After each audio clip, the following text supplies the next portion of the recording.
Hello എല്ലാവർക്കും പുതിയൊരു വീഡിയോയിലേക്ക് സ്വാഗതം. അപ്പോൾ നമ്മുടെ ഇന്നത്തെ വീഡിയോ എന്ന് പറയുന്നത് ഒരു Q&A വീഡിയോ ആണ്. നമ്മൾ കുറേ നാൾ മുന്നേ ഒരു കമ്മ്യൂണിറ്റി ടാബിൽ പോസ്റ്റ് ഇട്ടതാണ് Q&A. പക്ഷേ ചെയ്യാൻ വൈകി ലാസ്റ്റ് ഇതാ ഇപ്പാണ് സമയമായത്. ഞാനിതാ ഒരു സാരിയെല്ലാം ഉടുത്തിട്ടിരിക്കുന്നുണ്ട്. എങ്ങനെയുണ്ട്? ഇഷ്ടമായില്ല സാരി. അതിപ്പോൾ വയറ് വെച്ചിട്ട് വൃത്തി കൊടുക്കാൻ കഴിയുന്നില്ല. എന്നാലും ഒരു കൊതി കൊണ്ട് അങ്ങ് കൊടുത്തതാണ്. കുറേ നാൾ മുന്നേ അമ്മ വാങ്ങിത്തന്ന ഒരു സാരിയാണ്. അമ്മ ബോംബെയിൽ നിന്ന് പോയിട്ടുണ്ടായിട്ടില്ലേ, അപ്പം കൊണ്ടുവന്ന ഒരു സാരിയാണ് ഇത്. അതിൻ്റെ കൂടെ അന്നേ സ്റ്റിച്ച് ചെയ്ത് വെച്ചിട്ടുണ്ടായിരുന്നു, പക്ഷെ ഉടുക്കാൻ ഒരു അവസരം കിട്ടിയിട്ടില്ല. ഇപ്പാണ് സെറ്റായത്. ഒരു ഓർഗാൻസ സാരി. ഇഷ്ടമായിട്ടുണ്ടെങ്കിൽ പറയണേ. അപ്പോൾ നമുക്ക് പെട്ടെന്ന് തന്നെ Q&A ക്വസ്റ്റ്യൻസിലേക്ക് കടക്കാം. അധികം ക്വസ്റ്റ്യൻസ് ഒന്നും വന്നിട്ടില്ല, കുറച്ച് ക്വസ്റ്റ്യൻസേ ഉള്ളൂ. അത് നമുക്ക് ജസ്റ്റ് ഒന്ന് പറഞ്ഞു പോവാം. അപ്പോൾ ഞാനിവിടെ ക്വസ്റ്റ്യൻസ് എല്ലാം ഇതാ നമ്മുടെ ടാബിൽ നോക്കിയിട്ടാണ് വായിക്കുന്നത്. എൻ്റെ ഫോണിലാണ് റെക്കോർഡ് ചെയ്യുന്നത്. അതുകൊണ്ട് ഞാൻ താഴേക്ക് നോക്കിയിട്ടായിരിക്കും കേട്ടോ ക്വസ്റ്റ്യൻസ് വായിക്കുന്നുണ്ടാവുക. അപ്പോൾ ആദ്യത്തെ ചോദ്യം ചോദിച്ചിരിക്കുന്നത് അനശ്വരയാണ്. അനശ്വര ചോദിച്ചിരിക്കുന്നത്, ഹായ് ചേച്ചി, ഇപ്പം എത്ര മന്ത്സായി, how is your pregnancy period going on എന്ന് ചോദിച്ചിട്ടുണ്ട്. അപ്പോൾ ഇപ്പം എനിക്ക് 7th മന്ത് സ്റ്റാർട്ട് ആവാൻ പോവുകയാണ്. 7th month start ആവലായി. അപ്പോൾ പ്രഗ്നൻസി പീരീഡ് എങ്ങനെ പോകുന്നു എന്ന് ചോദിച്ചു കഴിഞ്ഞാൽ വലിയ കുഴപ്പമൊന്നും ഇല്ലാണ്ട് അടിപൊളിയായിട്ട് പോകുന്നുണ്ട്, എൻജോയ് ചെയ്യുന്നുണ്ട്. ചെറിയ ബുദ്ധിമുട്ടും കാര്യങ്ങളൊക്കെ എന്തായാലും പ്രഗ്നൻസി പീരീഡിൽ ഉണ്ടാവുമല്ലോ. അങ്ങനെയുള്ള കുറച്ച് ചെറിയ കാര്യങ്ങളെല്ലാം ഉണ്ട്.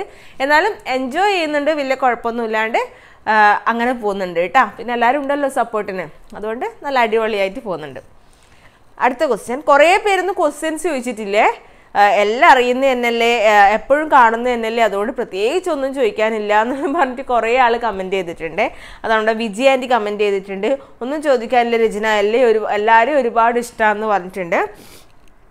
അതുപോലെ ബിൻസി കമൻറ്റ് ചെയ്തിട്ടുണ്ട്, ഒരുപാട് ഇഷ്ടം, അടുത്ത വാവയെ കാണാനുള്ള വെയിറ്റിങ്ങിലാണ്, ലവ് യു നിച്ചു എന്ന് പറഞ്ഞിട്ടുണ്ട്. അതുപോലെ തന്നെ സുമയ്യ നൗഷാദ് നമ്മുടെ സ്ഥിരം കമൻറ്റ് ചെയ്യുന്നതാണ്. അവരും പറഞ്ഞിട്ടുണ്ട് ചോദിക്കാനൊന്നുമില്ല, ബട്ട് നിങ്ങളുടെ വീഡിയോ ഒരു പോസിറ്റീവ് മൈൻഡ് തരും, ക്യൂട്ട് ഫാമിലി, നിച്ചൂട്ടിന് ഒരുപാട് ഇഷ്ടമാണെന്ന് പറഞ്ഞിട്ടുണ്ട്. പിന്നെ ശ്രീകല പ്രജിത്ത് പറഞ്ഞിട്ടുണ്ട്, I am so excited because നമ്മൾ രണ്ടാളും സെയിം ജേർണി ഓഫ് പ്രഗ്നൻസിയിലാണ്, അതുകൊണ്ട് ഹാപ്പി, വേറെ ഒന്നുമില്ല എന്ന് പറഞ്ഞിട്ടുണ്ട്. അപ്പം കുറേ പേരുണ്ട് കേട്ടോ. നമ്മളന്ന് പ്രഗ്നൻസി റിവ്യൂവിൽ വീഡിയോ ഇട്ടപ്പോൾ എല്ലാം കുറേ പേര് നമ്മളെ ഏകദേശം ആ സെയിം മന്ത് അല്ലെങ്കിൽ ഒരു മാസം ഡിഫറൻസ് അങ്ങനെ സെയിം ജേർണിയിലുള്ള കുറേ പേരുണ്ട്. അങ്ങനെ കേൾക്കുമ്പോൾ എന്തോ ഒരു സന്തോഷം. ഇൻസ്റ്റയിൽ മെസ്സേജ് അയക്കലുണ്ട് കേട്ടോ ചിലവരെല്ലാം, എനിക്കിപ്പോൾ ഇത്രയായി, മറ്റേ സ്കാനിങ് കഴിഞ്ഞോ, എങ്ങനെയുണ്ട് സ്കാൻ ചെയ്തിട്ട്, അങ്ങനെയുള്ള കാര്യങ്ങളെല്ലാം ചോദിച്ചിട്ട് നമ്മൾ അങ്ങോട്ടും ഇങ്ങോട്ടും ഷെയർ ചെയ്യാറുമുണ്ട്. അപ്പോൾ അടുത്ത ക്വസ്റ്റ്യൻ നോക്കേ. അടുത്തത് പറഞ്ഞിരിക്കുന്നത് ലിൻസി നാരായണനാണ്. ഫസ്റ്റ് ആൻഡ് സെക്കൻഡ് പ്രഗ്നൻസി തമ്മിൽ എന്തെങ്കിലും ഡിഫറൻസ് ഉണ്ടോ എന്ന് ചോദിക്കുന്നുണ്ട്. പിന്നെ ഹെയർ ഫോളിങ് ഉണ്ടോ എന്നും ചോദിക്കുന്നുണ്ട്. അപ്പോൾ ലിൻസി, ഹെയർ ഫോളിങ് ഉണ്ടോ എന്ന് ചോദിച്ചാൽ നല്ലോണം ഉണ്ടായിരിക്കും. അതിപ്പം പ്രഗ്നൻസി തുടങ്ങിയ ശേഷമല്ല, അതിന് മുന്നേ തന്നെ ഉണ്ട്. നിങ്ങൾക്ക് നോക്കിയാൽ തന്നെ അറിയാം, ഞാൻ വീഡിയോസിനും കുറേ പ്രാവശ്യം പറഞ്ഞിട്ടുണ്ട്, എനിക്ക് വൈറ്റമിൻ ഡി ഡെഫിഷ്യൻസി ഉണ്ടായിരുന്നു നല്ലോണം. അപ്പോൾ ആ സമയത്ത് തൊട്ട് ഹെയർ ഫോൾ പോയി ഇപ്പം ഒന്നുമില്ല എന്നുള്ള അവസ്ഥയായി. പിന്നെ ആ സമയം തന്നെ പ്രഗ്നൻസിയും കൂടെ ആയതുകൊണ്ട് ആ സമയത്ത് എന്തായാലും ഹോർമോൺ വേരിയേഷൻസ് കൊണ്ട് ഹെയർ ഫോൾ ഉണ്ടാവുമല്ലോ. അപ്പോൾ ഹെയർ ഫോളെല്ലാം നല്ലോണം ഉണ്ട്. ഇപ്പം കുറച്ചൊന്ന് കുറഞ്ഞിട്ടുണ്ട്, അത്രേ പറയാനുള്ളൂ. കുറച്ചങ്ങോട്ടായല്ലോ പ്രഗ്നൻസിൻ്റെ, അതുകൊണ്ട്. പിന്നെ first and second pregnancy difference എന്ന് പറഞ്ഞു കഴിഞ്ഞാൽ എന്താ ഡിഫറൻസ്? മെയിനായിട്ട് വൊമിറ്റിങ്ങും കാര്യങ്ങളെല്ലാം എനിക്ക് ഫസ്റ്റിലും ചെറുതായിട്ടുണ്ടായിന്, സെക്കൻഡിലും ചെറുതായിട്ടുണ്ടായിരുന്നു പറയാം. വലിയ കുഴപ്പമില്ല. ഫസ്റ്റ് പ്രഗ്നൻസിയിൽ രാവിലെയാണ് കുറച്ചും കൂടെ എനിക്ക് ഭയങ്കര ബുദ്ധിമുട്ട് തോന്നിയത്. സെക്കൻഡ് പ്രഗ്നൻസിയിൽ വൈകുന്നേരമാണ്. രാത്രിയത്തെ ഫുഡെല്ലാം കഴിക്കാൻ എനിക്ക് ഭയങ്കര പ്രശ്നമായിരുന്നു. പിന്നെ ഫുഡിനോട് ഇഷ്ടക്കേട് നല്ലോണം ഈ സെക്കൻഡ് പ്രഗ്നൻസിയിൽ ഉണ്ടായിരുന്നു. ആ ഫസ്റ്റ് ട്രൈമസ്റ്ററിൽ ആദ്യത്തെ 3 മാസം ഭയങ്കര പ്രശ്നമായിരുന്നു. ഫുഡൊന്നും അങ്ങനെ തോന്നൂല, കഴിക്കാൻ തോന്നൂല എന്നുള്ള അവസ്ഥ. ഛർദ്ദിക്കുന്നില്ലെങ്കിലും ഫുഡിനോടൊരു ഇഷ്ടക്കുറവ്, കഴിക്കുമ്പോൾ ഛർദ്ദിക്കുമോ എന്നുള്ളൊരു ടെൻഡൻസി. അപ്പം അങ്ങനെ ഒരു ഡിഫറൻസ് ഉണ്ട്. പിന്നെ എന്നാൽ ഫസ്റ്റ് പ്രഗ്നൻസിയിൽ ഇപ്പം രണ്ടാമത് നിച്ചൂട്ടി ഉണ്ടല്ലോ, അപ്പം നിച്ചൂട്ടിൻ്റെ കാര്യങ്ങളെല്ലാം നോക്കുമ്പോൾ ഞാൻ കുറച്ചും കൂടെ ബിസിയാണ് ഈ സമയത്ത്. അതുകൊണ്ട് ക്ഷീണവും കുറച്ച് കൂടുതലാണ് കേട്ടോ. ഫസ്റ്റ് പ്രഗ്നൻസിയിൽ ഞാൻ ഭയങ്കര ആക്റ്റീവായിരുന്നു, എല്ലാ കാര്യങ്ങളും ചെയ്യലും നമ്മൾ ക്ലാസ് എടുക്കലും എല്ലാം കൂടെ ആയിട്ട് നല്ല ആക്റ്റീവാണ്. പക്ഷേ ഈ സമയത്ത് എനിക്ക് അധികം ചെയ്യാൻ പറ്റുന്നില്ല. കുറച്ച് എന്തെങ്കിലും ചെയ്യുമ്പോൾ തന്നെ ഞാൻ ടയേർഡായി പോകുന്നു, അധികം ഒന്നും ചെയ്യാൻ പറ്റുന്നില്ല. അങ്ങനെ ഒരു ഇതുണ്ട്. ഇപ്പോൾ രാവിലെ എണീറ്റ് നിച്ചൂട്ടിനെ ബ്രഷ് ചെയ്യിപ്പിച്ച് ഫുഡ് കൊടുത്ത് യൂണിഫോമിലിട്ട് അംഗനവാടിയിൽ റെഡിയാക്കി പറഞ്ഞേച്ച് ആ സമയമാകുമ്പോഴേക്കും എനിക്ക് കുറച്ചൊന്ന് ടയേർഡാവും രാവിലത്തെ ആ ഒരു തിരക്ക് കഴിയുമ്പം. പിന്നെ കുറച്ച് നേരം റെസ്റ്റ് എടുത്ത് എന്നാലും ഒന്ന് ആക്റ്റീവായി ചാടി എന്തെല്ലോ ചെയ്യണം അങ്ങനെ ഉണ്ടാവൂലേ, അത് ചെയ്യാൻ ഈ പ്രഗ്നൻസിയിൽ അങ്ങനെ പറ്റുന്നില്ല.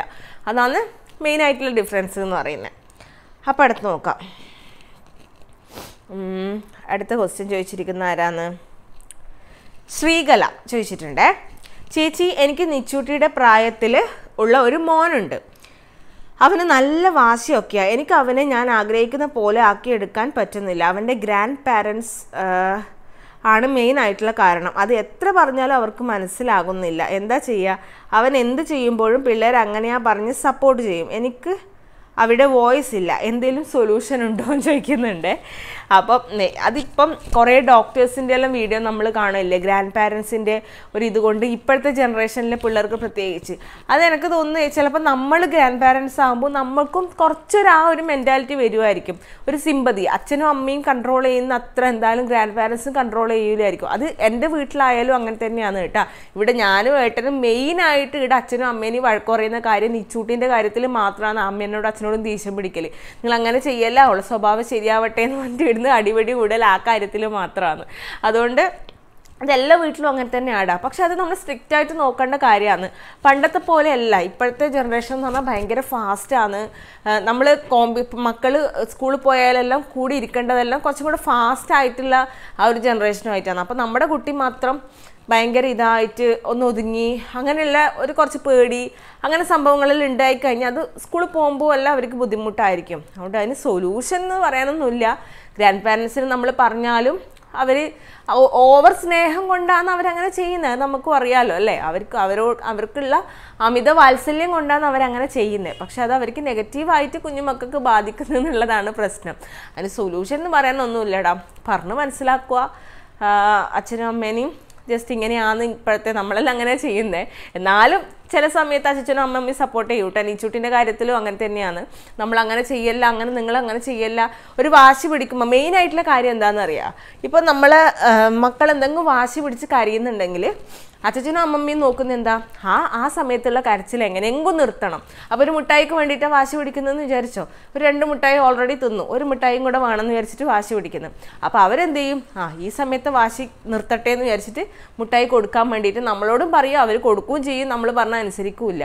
പക്ഷെ നമ്മളെന്നാ ചിന്തിക്കുക, അങ്ങനെ വാശി പിടിച്ചാൽ ഇത് കിട്ടൂല എന്നുള്ള കാര്യം കുട്ടി പഠിക്കണം. എന്നാൽ മാത്രമേ അടുത്തൊരു കേസ് വരുമ്പം കുട്ടി എന്ത് ചെയ്യൂ, വാശി പിടിക്കാണ്ടിരിക്കൂ. എനിക്ക് വാശി പിടിച്ച് കരഞ്ഞിട്ട് കാര്യമില്ല, അത് കിട്ടൂല എന്നുള്ളത് കുഞ്ഞ് മനസ്സിലാക്കണം. അപ്പോൾ അതിന് വേണ്ടിയിട്ടാണ് അച്ഛനും അമ്മയും ഇതാക്കുക. പക്ഷെ അച്ഛനും അമ്മമ്മയും നോക്കുന്നത് എന്താ, ഇപ്പോഴുള്ള കരച്ചിൽ എങ്ങനെയെങ്കിലും നിർത്തണം, അത് കേൾക്കാൻ പറ്റൂല എന്നുള്ളതാണ്. അപ്പോൾ അതിന് സൊല്യൂഷൻ ഒന്നും ഇല്ലടാ. നമ്മൾ തന്നെ എങ്ങനെയെങ്കിലും കൺട്രോൾ ചെയ്യുക, പിള്ളേരെ പറഞ്ഞ് മനസ്സിലാക്കുക, അത്ര മാത്രമേ ഉള്ളൂ. അടുത്ത ക്വസ്റ്റ്യൻ ചോദിച്ചിരിക്കുന്ന അവന്തികയാണ്. പ്രഗ്നൻസി പീരീഡിൽ നമുക്ക് സ്വന്തം ഫാമിലിയെ വല്ലാണ്ട് മിസ് ചെയ്യും. എനിക്കൊക്കെ അങ്ങനെയായിരുന്നു, എസ്പെഷ്യലി അമ്മ. വാട്ട് അബൌട്ട് യു ചേച്ചി എന്ന് ചോദിച്ചിട്ടുണ്ട്. മിസ് ചെയ്യുമെന്ന് പറഞ്ഞു കഴിഞ്ഞാൽ അത് സത്യമാണ്. എസ്പെഷ്യലി നമുക്ക് പ്രഗ്നൻസിയിൽ മെയിനായിട്ട് അമ്മമാർ വേണം, അമ്മമാരുടെ കെയർ വേണം, അമ്മമാരുടെ ഫുഡ് കഴിക്കണം, അമ്മമാരുടെ അടുത്ത് വേണം, അങ്ങനെയെല്ലാം ഉള്ള ചിന്ത എന്തായാലും ഉണ്ടാവും. പക്ഷേ എൻ്റെ കാര്യത്തിലും എനിക്ക് അമ്മ ഉണ്ടായിരുന്നെങ്കിൽ എന്ന് പലപ്പോഴും തോന്നലുണ്ട്. പക്ഷെ എന്നാലും അമ്മക്ക് പകരമായിട്ട് ഇവിടെ അമ്മയുണ്ടല്ലോ. അപ്പോൾ എൻ്റെ അമ്മ ചെയ്യുന്ന എല്ലാ കാര്യങ്ങളും എനിക്ക് ഇവിടുത്തെ അമ്മ ചെയ്തു തരുന്നുണ്ട്. അതുകൊണ്ട് ഒരു മേജർ മിസ്സിങ്, അയ്യോ അമ്മ ഉണ്ടായില്ലെങ്കിൽ എനിക്ക് അങ്ങനെ പറ്റുമായിരുന്നല്ലോ, ഇപ്പം അങ്ങനെ പറ്റുന്നില്ലല്ലോ, ആ ഒരു ചിന്ത എന്തായാലും വന്നിട്ടില്ല. പക്ഷെ അമ്മയും ഉണ്ടെങ്കിൽ, 2 അമ്മമാരും ഉണ്ടെങ്കിൽ എന്നുള്ള ആ ഒരു ആഗ്രഹം തോന്നിയിട്ടുണ്ട്. പക്ഷെ അങ്ങനെ ഭയങ്കരമായിട്ട് എൻ്റെ കാര്യങ്ങളൊന്നും നടക്കുന്നില്ലല്ലോ അങ്ങനെ ഒരു സങ്കടം എന്തായാലും ഇതുവരെയായിട്ട് ഒരു നിമിഷം പോലും തോന്നിയിട്ടില്ല. അതുപോലെ തന്നെ വേറെ ഒരാളും കൂടെ ചോദിച്ചിട്ടുണ്ട്. ക്വസ്റ്റ്യൻ കുറച്ച് അപ്പുറത്തെ എവിടെയോ ആണ്, ഞാൻ ആ സമയത്ത് വായിക്കാം. അതിൻ്റെ ആൻസർ ഇപ്പം തന്നെ പറയാം. സ്വന്തം വീട്ടിൽ പോയിട്ട് നിൽക്കണം എന്ന്, കുറച്ച് ദിവസം നിൽക്കണം എന്ന് അങ്ങനെ തോന്നിയിട്ടില്ലേ എന്ന് ചോദിക്കലുണ്ട്. അങ്ങനെ തോന്നിയിട്ടില്ലേന്ന് ചോദിച്ചു കഴിഞ്ഞാൽ ഈ ഒരു സമയത്ത് എനിക്ക് സേഫും അതുപോലെ തന്നെ എനിക്ക് ഒരു എന്താ പറയുക, ഒരു കംഫർട്ടായിട്ട് എനിക്ക് ഇവിടെ തന്നെയാണ് നിൽക്കാൻ ഇഷ്ടം. എന്താണെന്ന് വെച്ച് കഴിഞ്ഞാൽ ഇവിടെ എനിക്ക് ഏട്ടനെയും നിച്ചൂട്ടിനും അമ്മേനെയും അച്ഛനും എല്ലാവരും ഇവിടെ ഉണ്ടല്ലോ. അവിടെ ഞാൻ ഇടയ്ക്ക് പോകുന്നുണ്ട്, അച്ഛനും എൻ്റെ അമ്മയും ഇങ്ങോട്ടേക്ക് വരുന്നുണ്ട്, കാണുന്നുണ്ട് ഇടയ്ക്കിടയ്ക്ക്. പക്ഷെ നിൽക്കാൻ എനിക്ക് കംഫർട്ട് ഇവിടെ തന്നെയാണ്. പെട്ടെന്നൊന്ന് ഹോസ്പിറ്റലിൽ പോകണമെന്ന് തോന്നിക്കഴിഞ്ഞാൽ ഏട്ടനുണ്ടെങ്കിലും മാത്രമേ വണ്ടിയിൽ കൊണ്ടുപോകാൻ പറ്റൂ. പിന്നെ എൻ്റെ ഹോസ്പിറ്റലിൽ കാണിക്കുന്നതെല്ലാം ഇവിടെയാണ്. പിന്നെ നിച്ചൂട്ടിനെ മാനേജ് ചെയ്യാൻ ഞാനും നിച്ചൂട്ടിയും കൂടി ഇപ്പം കുറച്ച് ദിവസം വീട്ടിൽ പോയി നിന്ന് കഴിഞ്ഞാൽ എന്നെ ഒറ്റയ്ക്ക് എന്നെക്കൊണ്ട് അങ്ങനെ പറ്റൂല. അപ്പോൾ എല്ലാം കൊണ്ടും ഇപ്പോൾ ഇവിടെ അമ്മയും അച്ഛനും ആണെങ്കിലും അവർ ഫ്രീ ആണ് ഇപ്പം. ഫുൾ ടൈം എന്നെ നോക്കലും നിച്ചൂട്ടിനെ നോക്കലും അത് മാത്രമേ അവർക്ക് ചെയ്യാനുള്ളൂ. അപ്പോൾ അവിടെ പോയി കഴിഞ്ഞാൽ അച്ഛൻ ജോലിക്ക് പോകുന്നതാണ്, തിരക്കാണ്. അപ്പോൾ മൊത്തത്തിൽ എൻ്റെ ഒരു കംഫർട്ട് സോൺ എന്ന് പറയുന്നത് ഇപ്പോൾ ഇവിടെയാണ്. അതുകൊണ്ടാണ് അങ്ങനെ അങ്ങോട്ട് പോയിട്ട് നിൽക്കണം അങ്ങനെ കുറേ ദിവസം അങ്ങനെ ഒരു തോട്ടൊന്നും തോന്നുന്നില്ല കേട്ടോ. ഇടയ്ക്കിടയ്ക്ക് കാണണം തോന്നും. അപ്പം അവരിങ്ങോട്ട് വരും, അല്ലെങ്കിൽ ഞാൻ ജസ്റ്റ് അങ്ങോട്ട് പോയിട്ട് കാണും. എനിക്ക് ഇങ്ങനെ സംസാരിക്കുമ്പോൾ ഒരു കഥപ്പ് പോലെ ഫീൽ ചെയ്യുന്നുണ്ട്. അതുകൊണ്ട് ഞാൻ കുറച്ച് റിലാക്സ് ചെയ്തിട്ടാണ് കേട്ടോ വീഡിയോയിൽ സംസാരിക്കുന്നത്. ലൈറ്റിംഗ് എല്ലാം കുറവുണ്ടോ എന്ന് എനിക്കൊരു സംശയം. ഇങ്ങനെ നോക്കുമ്പോൾ പുറത്ത് ഭയങ്കര മഴക്കാറാണ് ഇന്ന്, ഭയങ്കരമായിട്ട് ഒരു വെയിലൊന്നുമില്ല. അതുകൊണ്ട് ഈ റൂമിലൊരു ലൈറ്റ് കുറവ് പോലെ എനിക്ക് ഫീൽ ചെയ്യുന്നുണ്ട് ഈ ക്യാമറ നോക്കുമ്പോൾ. നിങ്ങൾക്ക് കാണുമ്പോൾ ഇനി എങ്ങനെയാണെന്ന് അറിയില്ലേ. അടുത്ത ക്വസ്റ്റ്യൻ നോക്കേ. അശ്വതിയാണ് ചോദിച്ചിരിക്കുന്നത്. ഹായ് ചേച്ചി, എനിക്കും നിച്ചൂട്ടിയുടെ പ്രായത്തിലൊരു മോളുണ്ട്. സെക്കൻഡ് പ്രഗ്നൻസിയെ പറ്റി ആലോചിക്കുമ്പോൾ കൺഫ്യൂസ്ഡ് ആണ് ചേച്ചി. വേണോ വേണ്ടയോ എന്ന്. ചേച്ചിയുടെ ഒപ്പീനിയൻ എന്താണെന്ന്. ഇതിനകത്ത് ഇപ്പം ഞാൻ ഒപ്പീനിയൻ പറയാനൊന്നും ആളല്ല. എന്താണെന്ന് വെച്ചാൽ എത്ര കുട്ടികൾ വേണം അതെല്ലാം പക്ക പേഴ്സണലി ആ കുട്ടിയുടെ അച്ഛനും അമ്മയും, അതായത് ഭാര്യയും ഭർത്താവിൻ്റെയും പേഴ്സണലായിട്ടുള്ള തീരുമാനമാണ് നമുക്ക് എത്ര കുട്ടികൾ വേണം, കുട്ടികൾ വേണോ വേണ്ടയോ അങ്ങനെയുള്ള എല്ലാ കാര്യങ്ങളും.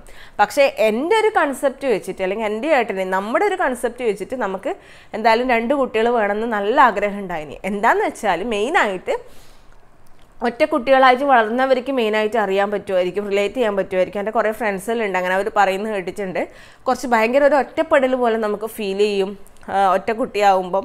2 പേരുണ്ടെങ്കിൽ അവരെപ്പോഴും ലൈഫ് ലോങ് അവർ ഒരു രക്തബന്ധം എന്ന് പറയുന്ന ഒരു സംഭവം ഉണ്ടല്ലോ, ആ ഒരു കണക്ഷൻ എന്തായാലും ഉണ്ടാവുമല്ലോ അവർ തമ്മിൽ.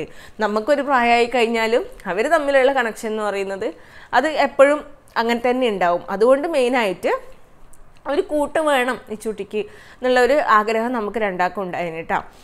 പിന്നെ വലിയതായി കഴിഞ്ഞാലും ഈവൻ അവർ വലിയതായി കല്യാണമൊക്കെ കഴിഞ്ഞ് വേറെ വേറെ സ്ഥലത്തൊക്കെ ആയിക്കഴിഞ്ഞാൽ, ഇപ്പം എൻ്റെ കാര്യം നോക്കുവാണെങ്കിൽ തന്നെ എനിക്കിപ്പോൾ എൻ്റെ ചേച്ചി ഉള്ളതാണ് ഒരു ആശ്വാസം അല്ലേ. ഒരു ഒറ്റപ്പെടൽ ഫീൽ ചെയ്യുന്നില്ല. നമുക്കൊരു സിബ്ലിങ് ഉണ്ടാവുമ്പം നമുക്ക് ഒരാളുണ്ട് നമ്മുടെ കാര്യങ്ങൾ അന്വേഷിക്കാൻ, അല്ലെങ്കിൽ വർത്തമാനം പറയാൻ, നമുക്ക് ഷെയർ ചെയ്യാൻ ഒരാളുണ്ട് എന്നുള്ളൊരു ചിന്ത ഉണ്ടാവുമല്ലോ. അപ്പം മെയിനായിട്ട് ഞാൻ എൻ്റെ കാര്യമാണ് ചിന്തിച്ചേ. എനിക്ക് ചേച്ചി ഉള്ളതുകൊണ്ട് ഇപ്പം ഒരു ഒറ്റപ്പെടൽ ഫീൽ ചെയ്യുന്നില്ല, ആരോ ഉണ്ട് എന്നുള്ളൊരു ഫീലുണ്ട്.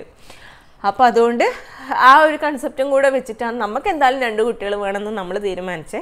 പക്ഷേ ബാക്കിയുള്ളവരുടെ എല്ലാം അവരുടേതായ ചോയ്സാണ്. അവർക്ക് കുറേ കാര്യങ്ങളുണ്ടാവും, ഒരു കുട്ടി വേണം അല്ലെങ്കിൽ കുട്ടികൾ വേണ്ട അങ്ങനെയുള്ള കാര്യത്തിലൊക്കെ. അപ്പം നിങ്ങൾക്ക് എന്താണെന്ന് തോന്നുന്നത് അതുപോലെ തീരുമാനിക്കാം. നെക്സ്റ്റ് ക്വസ്റ്റ്യൻ മിന്നൂസ് ചോദിച്ചിട്ടുണ്ട്. തക്കുടൂന് വിശേഷമുണ്ടോ എന്ന് ചോദിച്ചിട്ടുണ്ട്. ഇല്ല, ഇപ്പോൾ ഇല്ല കേട്ടോ. അടുത്തത് മിത്ര ചോദിച്ചത്, ചേച്ചിക്ക് ഡ്രൈവിംഗ് അറിയോ, പഠിക്കണം എന്നുണ്ടോ എന്ന് ചോദിച്ചിട്ടുണ്ട്. ഡ്രൈവിംഗ് എനിക്ക് 2 വീലർ ഡ്രൈവിംഗ് അറിയാടെ. ഞാൻ സ്ഥിരം ഓടിച്ചുകൊണ്ടിരുന്നതാണ്. ഞാൻ കല്യാണത്തിന് മുന്നേ എല്ലാം ഇവിടെ പോകുമ്പോഴും നാട്ടിൽ കറങ്ങുമ്പോഴും ഞാൻ വർക്ക് ചെയ്യുന്നുണ്ടായിരുന്നു കല്യാണത്തിന് മുമ്പേ സ്കൂളിൽ. അപ്പോൾ അവിടെ പോകുമ്പോൾ എല്ലാം ഞാൻ കുറേ നല്ല ദൂരത്തിൽ 2 വീലർ എടുത്തുകൊണ്ട് തന്നെ പോയിട്ടുണ്ടായിരുന്നു. പക്ഷേ ഇവിടെ വന്ന ശേഷം അതിൻ്റെ ഒരു ആവശ്യം വരാത്തതുകൊണ്ട് എടുക്കുന്നില്ല എന്ന് മാത്രം. കാറിൻ്റെ ഡ്രൈവിംഗ് അറിയില്ല, ലൈസൻസും ഇല്ല. 2 വീലർ ലൈസൻസ് ഉണ്ട്. അപ്പോൾ കാറ് പഠിക്കണം എന്നുണ്ടോ ചോദിച്ചാൽ പഠിക്കണം എന്നുണ്ട്. ആ ഒരു സമയം മിസ്സായിപ്പോയി. അതാണ് കല്യാണം കഴിഞ്ഞിട്ട് ഒരു 1-2 വർഷം നല്ല സമയം ഉണ്ടായിരുന്നു വണ്ടി പഠിക്കാൻ വേണ്ടിയിട്ട്. പക്ഷെ ആ സമയത്ത് ഞാനായിട്ട് ഇൻട്രസ്റ്റ് എടുക്കാത്തതുകൊണ്ട് അത് പഠിച്ചിട്ടില്ല. അതുകൊണ്ട് ഇപ്പം പെൻഡിങ് ആയിപ്പോയി. പക്ഷേ പഠിക്കണം, ഫ്യൂച്ചറിൽ എന്തായാലും പഠിക്കണം എന്ന് ആഗ്രഹമുണ്ട്. ചേച്ചി ഒരു ഹെയർ കട്ട് വ്ളോഗ് ചെയ്യും, കുറേ ആയില്ലേ ഒരു ഒരേ സ്റ്റൈല് മാറ്റി പിടിച്ച് നോക്ക്, ഒരു സബ്സ്ക്രൈബർ എന്ന നിലയിൽ പറഞ്ഞതാട്ടോന്ന് ജാക്കി എന്തോ ഒരു അക്കൗണ്ട് നെയിം ഉണ്ട് പറഞ്ഞിട്ടുണ്ട്. ഹെയർ കട്ട് ഇപ്പം എന്തായാലും ചെയ്യുന്നൊന്നുമില്ലടാ. ഇപ്പം ഹെയറേ ഇല്ല, എന്നിട്ടല്ലേ കട്ട് ചെയ്യണ്ട്. ഇനിയിപ്പോൾ ഏതായാലും ഡെലിവറിയൊക്കെ കഴിഞ്ഞ് നമുക്കൊന്ന് സെറ്റെല്ലാം ആയിട്ട് നമുക്ക് നോക്കാം. ആ സമയത്ത് മുടി ഉണ്ടെങ്കിൽ നമുക്ക് എന്തെങ്കിലും ഹെയർ മേക്ക് ഓവറെല്ലാം ചെയ്യാം. പക്ഷെ എനിക്ക് പൊതുവേ ഹെയറിൽ അധികം മേക്ക് ഓവർ ചെയ്യുന്നോ വേറെ സ്റ്റൈല് ഇതാക്കുന്നോ അതൊന്നും എനിക്ക് വലിയ താല്പര്യമില്ലതല്ല കേട്ടോ. പണ്ടേ വലിയ മുടിയായിട്ട് ഇല്ല. സ്കൂളിൽ പഠിക്കുമ്പോൾ മുതൽ ഇത്ര മുടി ഉണ്ടായിരുന്നു കേട്ടോ, ഒരു UP ക്ലാസ് മുതൽ തന്നെ. അപ്പം അങ്ങനെ തന്നെ അത് മെയിൻറ്റെയിൻ ചെയ്ത് കൊണ്ടുവന്നെയാണ്. ആദ്യമായിട്ട് കല്യാണം കഴിഞ്ഞ് കുറച്ച് നാൾ കഴിഞ്ഞപ്പോഴാണ് ഒരു ലെയർ അടിച്ചത്. അപ്പം ഭയങ്കര സങ്കടമായിരുന്നു. ഇവിടുന്ന് എല്ലാവരും പറയും അതിനോട് പോയിനി മുടിയെന്ന്, അതിന് മുന്നേ അങ്ങനെ ഉണ്ടായിനെന്ന് പറയും. അപ്പം അതുകൊണ്ട് ഹെയറിൽ അധികം മേക്ക് ഓവറൊന്നും ചെയ്യുന്ന വലിയ ഇഷ്ടമൊന്നുമല്ല. എന്നാലും ഇനിയിപ്പം കുറച്ച് മുടിയെല്ലാം വളരുവാണെങ്കിൽ നമുക്ക് ആലോചിച്ച് നോക്കാം. പിന്നെന്താ, ശ്രീലക്ഷ്മി കൃഷ്ണകുമാർ ചോദിച്ചിട്ടുണ്ട്. ഹായ് ചേച്ചി, സുഖാണോ? ന്യൂ സബ്സ്ക്രൈബർ ആണേ. 2 പേരുടെയും ഏജ് പറയുക, പിന്നെ 2 പേരുടെയും നെഗറ്റീവ് ആൻഡ് പോസിറ്റീവ്സ്. ആ 2 പേരുടെയും ചോദിക്കാൻ കാരണം ഞാൻ കമ്മ്യൂണിറ്റിയിൽ പോസ്റ്റ് ചെയ്യുമ്പോൾ എൻ്റെ ഏട്ടൻ്റെയും കൂടിയുള്ള പിക്കാണ് കേട്ടോ പോസ്റ്റ് ചെയ്തത്. അപ്പോൾ ഒരുമിച്ച് Q&A ചെയ്യാമെന്ന് പറഞ്ഞിട്ട് തന്നെയാണ് ഇട്ടത് ഏട്ടൻ സമ്മതിച്ചിട്ടില്ല, ഞാൻ വാശി പിടിച്ചിട്ട് ഇട്ടതാണ്. പക്ഷെ കാര്യമായിട്ട് ചോദ്യങ്ങളൊന്നും ഏട്ടനോട് ചോദിക്കാത്തതുകൊണ്ട് ഏട്ടൻ പറഞ്ഞു ഞാൻ വന്നിട്ട് കുന്തം പോലെ ഇരിക്കുന്നില്ല, നീ ഒറ്റയ്ക്ക് ചെയ്താൽ മതി എന്ന് പറഞ്ഞിട്ട് എന്നെ വിട്ടതാണ്. അതുകൊണ്ട് രണ്ടുപേരുടെയും ഏജ് 30 വയസ്സാണ്. നമുക്ക് രണ്ടാൾക്കും 30 വയസ്സുണ്ട്. ഒരുമിച്ച് പഠിച്ചതാണ്. ന്യൂ സബ്സ്ക്രൈബർ ആയതുകൊണ്ടായിരിക്കും ബാക്കിയുള്ളവർക്കൊക്കെ ബാക്കി ഡീറ്റെയിൽസും കാര്യങ്ങളെല്ലാം അറിയാം.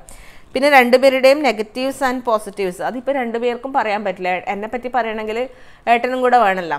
ഞാൻ ഏതെങ്കിലും ഒരു വ്ളോഗിൽ പറയാട്ടെ, അല്ലെങ്കിൽ പണ്ട് ഞാനും ഏട്ടനും കൂടി ഒരു Q&A ചെയ്തിട്ടുണ്ട്, അതിനകത്ത് പറഞ്ഞിട്ടുണ്ട്. അല്ലെങ്കിൽ ഏട്ടനെ കിട്ടുമ്പോൾ ഞാൻ എപ്പോഴെങ്കിലും പറഞ്ഞുതരാം കേട്ടോ. പിന്നെ അഞ്ജു പത്മനാഭൻ, ഹായ് ചേച്ചി, വീഡിയോസ് എല്ലാം കാണാറുണ്ട്. ഫേവറേറ്റ് യൂട്യൂബർ ആരാണ്? അങ്ങനെ ഫേവറേറ്റ് യൂട്യൂബർ എന്ന് പറഞ്ഞിട്ട് ഇങ്ങനെ ഭയങ്കരമായിട്ട് അഡിക്റ്റ് ആയിട്ട് വെയിറ്റ് ചെയ്ത് കാണുന്ന അങ്ങനെ ഒരാൾ ഇപ്പം കറൻ്റ്ലി ഇല്ല സത്യം പറഞ്ഞാൽ. കുറേ പേരുടെ എല്ലാം കാണാനുണ്ട്. പേളിമാണീൻ്റെ വീഡിയോസ് എല്ലാം കാണാൻ ഇഷ്ടമാണ്. പിന്നെ പ്രവീൺ പ്രണവിൻ്റെത് ഒരു കാലത്ത് ഭയങ്കര ഇഷ്ടമാണ്. പിന്നെ അവരെന്തെല്ലോ ഇഷ്യൂലായി, എന്നാലും ഇടയ്ക്ക് കാണാറുണ്ട്. അങ്ങനെ ഒരു ഇഷ്യൂലായതുകൊണ്ട് ഒരു ഇഷ്ടക്കുറവ് തോന്നിയിട്ടുണ്ട്. പിന്നെ വേറെ ആരതാ?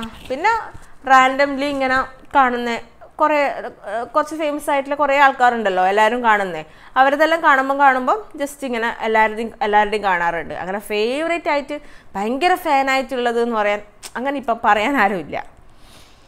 ഇനി അടുത്തത് ശരത് ശങ്കർ പറഞ്ഞിട്ടുണ്ട്, ഹായ് ചേച്ചി ഒരു ഹായ് പറയണേ പ്ലീസ് എന്ന് പറഞ്ഞിട്ടുണ്ട്. ഹായ് ശരത്. ആ ശരത് തന്നെയാണോ എന്നറിയില്ലേ, വേറെ അക്കൗണ്ട് നെയിം മാത്രം വേറെയാണെന്നൊന്നും അറിയില്ല. ചേച്ചിയുടെ ഡേറ്റ് ഓഫ് ബർത്ത് എന്നാ? ഏപ്രിൽ 19 എൻ്റെ ബർത്ത്ഡേ. മോൾക്ക് ഇപ്പം എത്ര വയസ്സായി? മോൾക്ക് നിച്ചൂട്ടിക്ക് ഇപ്പം 4 വയസ്സാവാൻ പോകുന്നു. ഈ 2025 ഏപ്രിൽ 10 ആയി കഴിഞ്ഞാൽ നിച്ചൂട്ടിക്ക് 4 വയസ്സായി. ഇപ്പം 3:45. ഹർഷ വിനീഷ് കൃഷ്ണ ഹർഷ ചോദിച്ചിട്ടുണ്ട്, ചേച്ചി ഈ ഡെലിവറിക്ക് ശേഷം ഏട്ടൻ്റെ വീട്ടിൽ തന്നെയാണോ നിൽക്കുന്നതെന്ന് ചോദിച്ചിട്ടുണ്ട്. അതേടാ, ഏട്ടൻ്റെ വീട്ടിൽ തന്നെയാണ്. നിച്ചൂട്ടിൻ്റെ ഡെലിവറി കഴിഞ്ഞിട്ടും ഞാൻ ഇവിടെ തന്നെയാണല്ലോ ഉണ്ടായത്. അതെന്തായാലും അത് ഇപ്പം എന്നല്ല കേട്ടോ, എൻ്റെ കല്യാണത്തിന് മുന്നേ മുതലേ എൻ്റെ അമ്മ ഉണ്ടാവുന്ന സമയത്ത് തന്നെ ഇവിടുത്തെ അമ്മ പറയുന്നതാണ്, എൻ്റെ മക്കളുടെ ഡെലിവറി കഴിഞ്ഞാൽ എന്തായാലും അങ്ങോട്ടേക്ക് വിടുകയില്ല, ഇവിടെ തന്നെയാണ്. അപ്പം എൻ്റെ അമ്മക്ക് അസുഖമായിരുന്നില്ലേ, അപ്പം അമ്മക്ക് നോക്കാനാവൂല്ല. അമ്മേനെ വേണമെങ്കിൽ നമുക്ക് ഇങ്ങോട്ട് കൂട്ടാം, ഇടയ്ക്കിടയ്ക്കേ വന്നോട്ടെ, അവരിവിടെ നിന്നോട്ടെ, പക്ഷേ ഇവിടുന്ന് തന്നെ നോക്കിക്കോളെന്ന് അന്നേരേ അമ്മ പറയുന്നതാണ്, നമുക്ക് അസുഖമായതുകൊണ്ട്. ഇപ്പം പിന്നെ അമ്മ അവിടെ ഇല്ലാത്തതുകൊണ്ട് പിന്നെ ഒന്നും ചിന്തിക്കേ വേണ്ട. അപ്പം അന്നേരം എല്ലാവരും പറഞ്ഞു, ഇവിടുന്ന് ഏട്ടനായാലും അമ്മയായാലും എല്ലാം പറഞ്ഞു എന്തായാലും വിടൂല, ഇവിടെ തന്നെയാണെന്ന് പറഞ്ഞിട്ടുണ്ട്. അപ്പം ഇതും എന്തായാലും ഇവിടെ തന്നെ ആയിരിക്കും. പിന്നെ എൻ്റെ ഏട്ടൻ്റെ കൺസെപ്റ്റ് എന്താണെന്ന് വെച്ചാൽ പ്രസവം കഴിഞ്ഞ് ഒരു 3 മാസം, ഇപ്പം സിസേറിയനൊക്കെ ആണെങ്കിൽ 5 മാസമൊക്കെയാണ് വൈഫിൻ്റെ വീട്ടിൽ നിന്നിട്ട് ഹസ്ബൻഡിൻ്റെ വീട്ടിലേക്ക് വരിക. ആ 5 മാസം ഉള്ള വളർച്ച അച്ഛന് കാണാൻ പറ്റിയിട്ടെങ്കിൽ പിന്നെ എന്നാണ് കാര്യം എന്നാണ് ഏട്ടൻ്റെ ഒരു കൺസെപ്റ്റ് കേട്ടോ. ഇടയ്ക്കിടയ്ക്ക് പോയിട്ട് കാണുന്നതും നമ്മൾ ഡെയിലി അവരെ വളർച്ചയും എല്ലാം കാണുന്നതും തമ്മിലുള്ള ഡിഫറൻസ് ഉണ്ടല്ലോ. അതുകൊണ്ട് എന്തായാലും വിടൂല എന്നുള്ളത് ഏട്ടൻ പണ്ടേ പറയലുണ്ട്. അതങ്ങനെ തന്നെ ആവുകയും ചെയ്തു. അർക്കിലോ AR കില്ലോ അങ്ങനെ ഒരു അക്കൗണ്ടും ചോദിച്ചിട്ടുണ്ട്. ഗവൺമെൻറ് ജോബിന് വേണ്ടി ട്രൈ ചെയ്യുന്നുണ്ടോ എന്ന് ചോദിച്ചിട്ടുണ്ട്. ഇല്ല, ഇപ്പം ട്രൈ ചെയ്യുന്നില്ല കേട്ടോ. രചന മാം സുഖമാണോ എന്ന് അഫ്ന ബിനീഷ ചോദിച്ചിട്ടുണ്ട്. സുഖമായിട്ട് പോന്നടാ. നിച്ചൂട്ടിയെ തിരക്കിയതായി പറയണേന്ന് ഭഗവൽ ദിക്സിംഗ്. അയ്യോ, എനിക്ക് വായിക്കാൻ കിട്ടുന്നില്ലല്ലോ. ഭഗവൽ ദിക്സി സിംഗ് എന്നുള്ളൊരു അക്കൗണ്ടെന്ന് ചോദിച്ചിട്ടുണ്ട്. പറയേ, പ്രഗ്നൻസി ടൈമിൽ പല്ലിൻ്റെ ക്ലിപ്പ് ബുദ്ധിമുട്ടാണോ എന്ന് അതിഥി ശ്രീ ചോദിച്ചിട്ടുണ്ട്. അത് ഞാൻ ഡീറ്റെയിൽഡ് ആയിട്ട് വീഡിയോ ചെയ്തിട്ടുണ്ട് കേട്ടോ, പല്ലിൻ്റെ ക്ലിപ്പിനെ പറ്റിയിട്ട് അതിനകത്ത് പറഞ്ഞിട്ടുണ്ട് കേട്ടോ. ഹായ് മിസ്, എനിക്ക് മിസ്സിനെ നേരിൽ കാണണമെന്നുണ്ട്, പക്ഷേ എനിക്ക് നടക്കാൻ പറ്റില്ല. എൻ്റെ വീട് പാപ്പിനിശ്ശേരിയാണെന്ന് നവ്യ പറഞ്ഞിട്ടുണ്ട്. നവ്യ മുന്നേ പറഞ്ഞത് ഓർമ്മയുണ്ടടാ, പക്ഷേ ആ സമയത്ത് എൻ്റെ പ്രഗ്നൻസിയും എല്ലാം കൂടെ ആയിട്ടാണ് ഒന്ന് കാണാനൊന്നും പറ്റാഞ്ഞേ. ഇനിയിപ്പം ദിവസം ആഴ്ച എല്ലാം കഴിഞ്ഞ് സെറ്റ് ആവട്ടെ, എന്നിട്ട് നമുക്ക് കാണാം കേട്ടോ. എപ്പോഴാണ് ഡേറ്റ് പറഞ്ഞതെന്ന് ദിയ ചോദിക്കുന്നുണ്ട്. ഡേറ്റ് മിക്കവാറും ഏപ്രിൽ ലാസ്റ്റ് മെയ് 1 ആ ഒരു സമയത്തായിരിക്കുംടാ.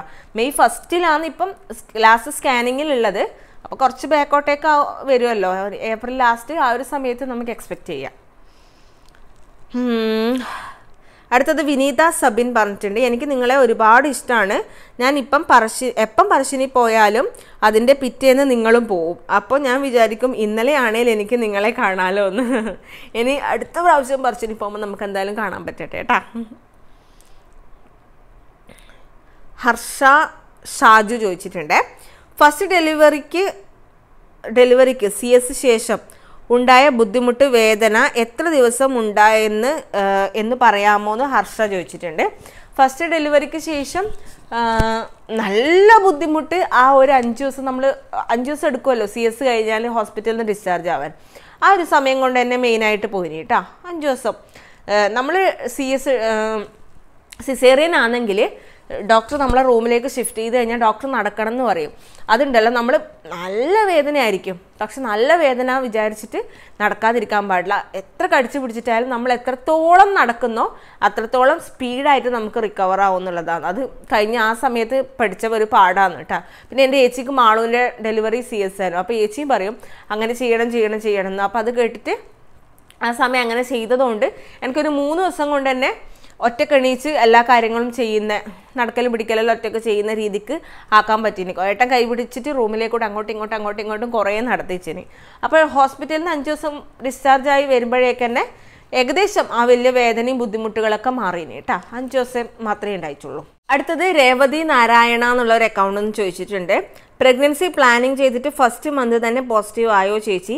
ഞങ്ങളും ട്രൈ ചെയ്യുക. പ്രഗ്നൻസിക്ക് ടിപ്സ് ഷെയർ ചെയ്യാവോ പ്ലീസ് റിപ്ലൈ എന്ന് പറഞ്ഞിട്ടുണ്ട്. അപ്പോൾ രേവതി, പ്രഗ്നൻസി നമ്മൾ ട്രൈ ചെയ്തിട്ട് ഫസ്റ്റ് മന്ത് തന്നെ കൺസീവ് ആയിട്ടുണ്ടായിരുന്നു. അതിന് ടിപ്സ് എന്ന് പറയാൻ മാത്രം ഒന്നുമില്ല. നമുക്ക് പ്ലാൻഡ് ആയിരുന്നു. എന്തൊക്കെയാണ് പ്രിപ്പറേഷൻസ് എന്ന് പറയാറോ ചോദിച്ചിട്ടുണ്ട്. പ്രിപ്പറേഷൻസ് എന്ന് പറഞ്ഞു കഴിഞ്ഞാൽ മെയിനായിട്ട് നമുക്ക് ആ ഒരു മന്ത് സെലക്ട് ചെയ്യാൻ കാരണം നിച്ചൂട്ടി അംഗനവാടി പോയിട്ട് ഒന്ന് സെറ്റായിട്ട് മതി സെക്കൻഡ് പ്രഗ്നൻസി എന്നുള്ളത് നമ്മൾ പ്ലാൻ ചെയ്തിട്ടുണ്ടായിരുന്നു. അതുകൊണ്ടാണ് 3 വയസ്സ് കഴിഞ്ഞ് കുറച്ച് കഴിഞ്ഞിട്ട് എന്നുള്ളത്. പിന്നെ ആ ഒരു സ്പെസിഫിക് മന്ത് ആക്കാൻ കാരണം എന്താണെന്ന് വെച്ചാൽ, നോക്കാൻ കാരണം എന്ന് പറഞ്ഞാൽ ദൈവം സഹായിച്ച് എല്ലാം നമ്മൾ വിചാരിച്ച പോലെ പറ്റുവാണെങ്കിൽ നിച്ചൂട്ടി സ്കൂളിൽ പോകുന്നതിന് മുന്നേ നമുക്ക് ഡെലിവറി എല്ലാം കഴിഞ്ഞ് ഫ്രീ ആവാം, അങ്ങനെ ഒരു ആഗ്രഹം ഉണ്ടായിനി. അതുപോലെ നടക്കുമെന്നുള്ളതൊന്നുമില്ല, നമ്മളൊരു ആഗ്രഹമായിരുന്നു. അപ്പോൾ അതുപോലെ പറ്റുകയും ചെയ്തു. അതുകൊണ്ട് ആ ഒരു പ്ലാനിങ് എന്ന് പറയുന്നത് അതായിരുന്നു. പിന്നെ ഫുഡിൻ്റെ കാര്യത്തിൽ എനിക്ക് ഫസ്റ്റ് പ്രഗ്നൻസിയിൽ ഷുഗർ ഉണ്ടായതുകൊണ്ട് അത് വേറെ ആരോ ചോദിച്ചിട്ടുണ്ട് കേട്ടോ. ആ ഒരു ക്വസ്റ്റ്യൻ ഷുഗറിനെ പറ്റിയിട്ട് ഫസ്റ്റ് പ്രഗ്നൻസിയിൽ ഉണ്ടായിരുന്നല്ലോ. അവർക്കും ഫസ്റ്റ് പ്രഗ്നൻസി, ആ പേരെന്തായിരുന്നു, അവർക്കും ഉണ്ടായിരുന്നു.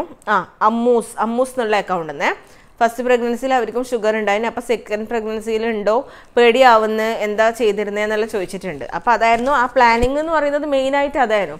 അപ്പോൾ ഫസ്റ്റിൽ ഉണ്ടായതുകൊണ്ട് ആ ഒരു കാര്യത്തിൽ നല്ല പേടി ഉണ്ടായിന്. അതുകൊണ്ട് അതിനൊരു 3 മാസം മുന്നേ, നമ്മൾ പ്ലാൻ ചെയ്യുന്നതിന് 3 മാസം മുന്നേ തന്നെ ഷുഗറൊക്കെ കൺട്രോൾഡ് ചെയ്ത് പക്ക ഡയറ്റ് നോക്കി ഫുഡൊക്കെ കൺട്രോൾ ചെയ്ത് ഷുഗർ നോർമൽ ആണെന്ന് ഉറപ്പ് വരുത്തിയതിന് ശേഷം മാത്രമാണ് നമ്മൾ പ്രഗ്നൻസിനെ പറ്റിയിട്ട് പ്ലാൻ ചെയ്തത്. പിന്നെ ഫോളിക് ആസിഡ് കഴിക്കുന്നുണ്ടായിരുന്നു. നമ്മൾ ഡോക്ടറെ കൺസൾട്ട് ചെയ്തിട്ടുണ്ടായിരുന്നു അതിന് മുന്നേ.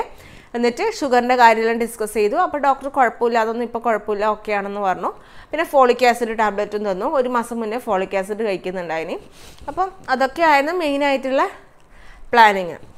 അപ്പോൾ ഷുഗറിൻ്റെ കാര്യം ചോദിച്ചവരോട്, നമ്മൾ ഫസ്റ്റ് പ്രഗ്നൻസി കഴിഞ്ഞ് മിക്കവാറും ആൾക്കാർ എന്താ ചെയ്യുന്നതെന്ന് വെച്ചാൽ, ആ ജസ്റ്റേഷണൽ ഡയബറ്റീസ് ആണെങ്കിലും അത് കഴിഞ്ഞ് കഴിഞ്ഞാൽ പിന്നെ ഷുഗർ നോക്കൂല. പക്ഷെ നമ്മൾ അങ്ങനെ ചെയ്യാൻ പാടില്ല. ആ ഡെലിവറി കഴിഞ്ഞാലും നമ്മൾ ഇടയ്ക്കിടയ്ക്കേ പോയിട്ട് ചെക്ക് ചെയ്യണം. ഇതുപോലെ ഫ്രീക്വൻ്റ്ലി നോക്കിയിട്ട് എങ്കിൽ മാസത്തിലൊരിക്കുക അല്ലെങ്കിൽ 1.5 മാസം കൂടുമ്പം അങ്ങനെ പോയിട്ട് നോക്കിയിട്ട് കൂടുന്നുണ്ടോ കുറയുന്നുണ്ടോ ഓക്കെ ആണോ എന്നുള്ളത് നോക്കണം. പിന്നെ ഫുഡും കുറച്ച് കൺട്രോൾഡ് ആയിട്ട് തന്നെ നിൽക്കണം കേട്ടോ. അങ്ങനെയാണെങ്കിൽ നമുക്ക് സെക്കൻഡ് പ്രഗ്നൻസീൻ്റെ ടൈമിൽ കുറച്ചും കൂടെ ഹെൽപ്ഫുൾ ആവും. അത് അല്ലെങ്കിൽ വീണ്ടും കൂടാനുള്ള ചാൻസ് ഉണ്ട്. അതുകൊണ്ട് ഡയറ്റൊക്കെ ഫോളോ ചെയ്ത് ഷുഗറൊക്കെ നോർമൽ ആക്കിയതിന് ശേഷം മാത്രം ഒരു സെക്കൻഡ് പ്രഗ്നൻസീനെ പറ്റി ആലോചിക്കുന്നതാണ് നല്ലത്. ഇനി കുറച്ച് സ്പീഡാക്കാം നമുക്ക്. ഡെലിവറി ഡേറ്റ് എന്നാണ് സ്മൈൽ എന്നുള്ള അക്കൗണ്ടും ചോദിച്ചിട്ടുണ്ട്. ഞാൻ ഓൾറെഡി പറഞ്ഞല്ലോ. നിങ്ങൾ രണ്ടുപേർക്കും എത്രയോ ഏജ്? 2 30 സജിത ശിവ ചോദിച്ചതാണേ. PSC നോക്കാറില്ലേ? മൈൽസ്റ്റോൺ PSC ചാനലിലൂടെയാണ് പരിചയം എന്ന് ഷംന ഷമീർ ചോദിച്ചിട്ടുണ്ട്. ഇല്ല, ഇപ്പം നോക്കുന്നില്ല കേട്ടോ.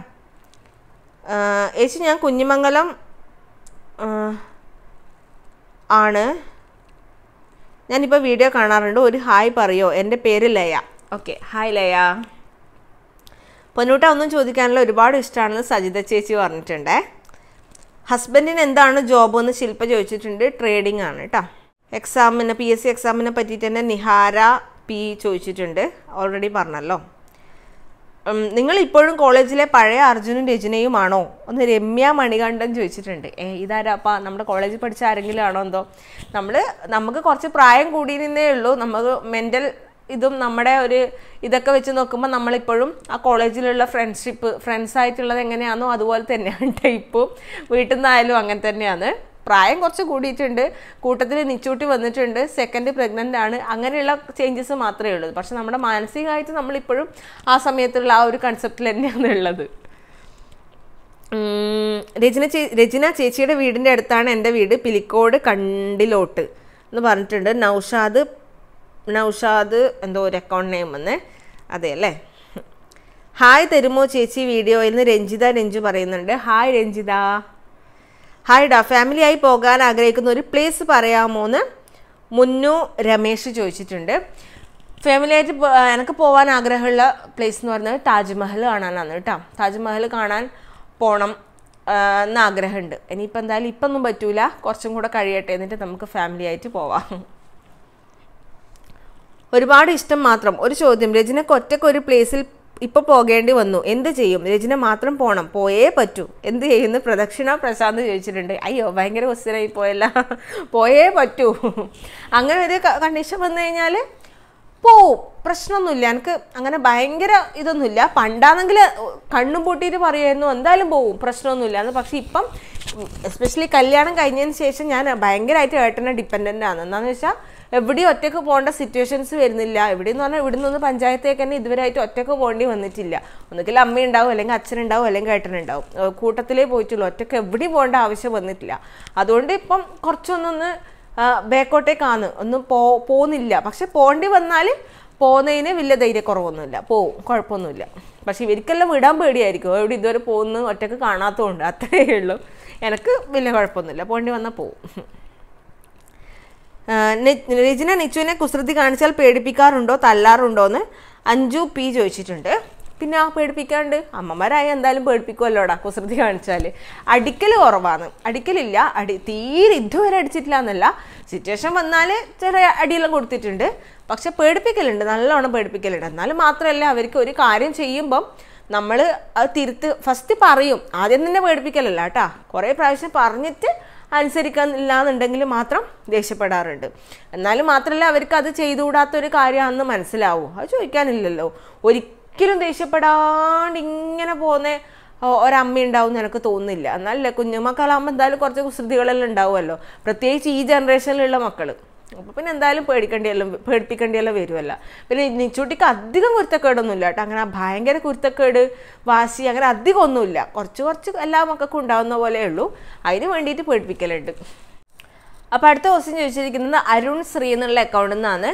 ചേച്ചി ഫാമിലിയെ പറ്റി പറയാമോ? ന്യൂ സബ്സ്ക്രൈബറാണ്, എസ്പെഷ്യലി ഈ പീരീഡിൽ അവരുടെ സപ്പോർട്ട് അത്യാവശ്യമാണല്ലോ എന്ന് ചോദിച്ചിട്ടുണ്ട്.